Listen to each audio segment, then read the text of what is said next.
Erne from Mandaluyong. Hi, Rachel. Hello po. Alam mo, ang dami mong very stylish. Very stylistic. Yes. Ang dami niyang pinaggagawa. Natutuwa ako sa iyo. Salamat po. Correct. Pero Matuwa ito, kaya ang ating inampalan. yan, alamin natin. Rachel, ito, tuwang-tuwa daw si Sir Ren sa'yo. Oh, natutuwa ako dahil yung kanta, panahon Panahon Yung pala natin. yun. panahon natin, Kuya Oo. Ren. Oh, di ba? Relate na relate kami rito. Okay. Ayan, Rachel Ann.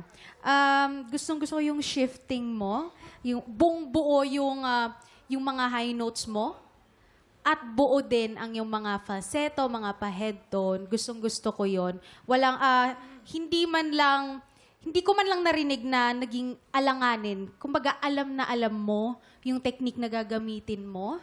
And pati yung enunciation mo, sobrang linaw, which is sobrang nagustuhan ko. Ayan. Again, congratulations sa'yo, Rachel. Wow. Thank you po.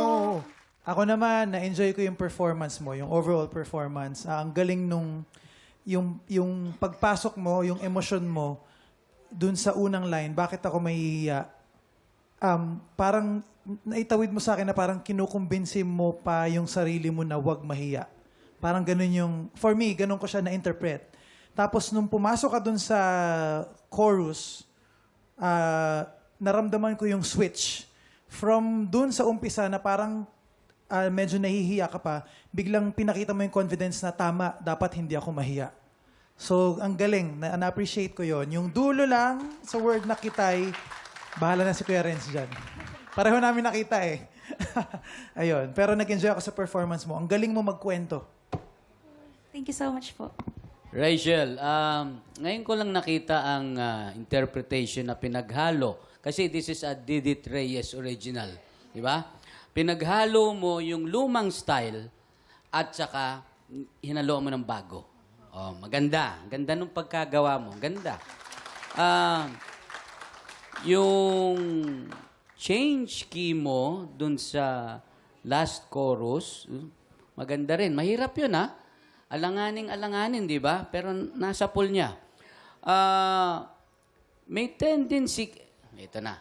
May tendency ka lang na ibuka masyado yung high notes. Yun yung napansin namin ni Daryl dun sa kitay. Yung kitay, it's too open. Masyadong nakabuka siya. I-control mo ng konti para pleasing pakinggan. Kasi yun lang eh. Doon sa buong kanta, yun lang ang nakabuka. So, bakit mo ginawa yun? I-control mo yun para consistent. Di ba?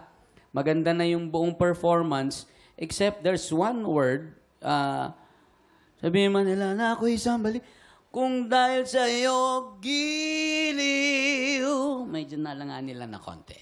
Other than that, wala na. Thank you so much. Maraming salamat sa ating inampalan. Puro magagandang comments ng ating inampalan. Very minor ang puna. Ang tanong, ano naman kayang score ang ibibigay sa atin ng ating mga inampalan? Rachel, ang ibibigay kong star sa'yo ay...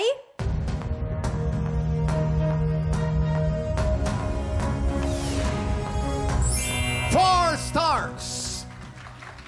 Rachel, ito naman ang mga between ko para sa iyo.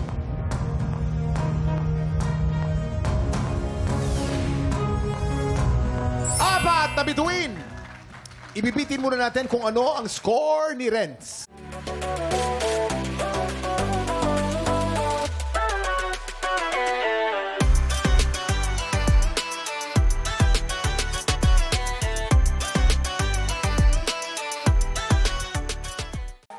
Tropa, pinanood mo hanggang sa dulo itong video na to, very good ka!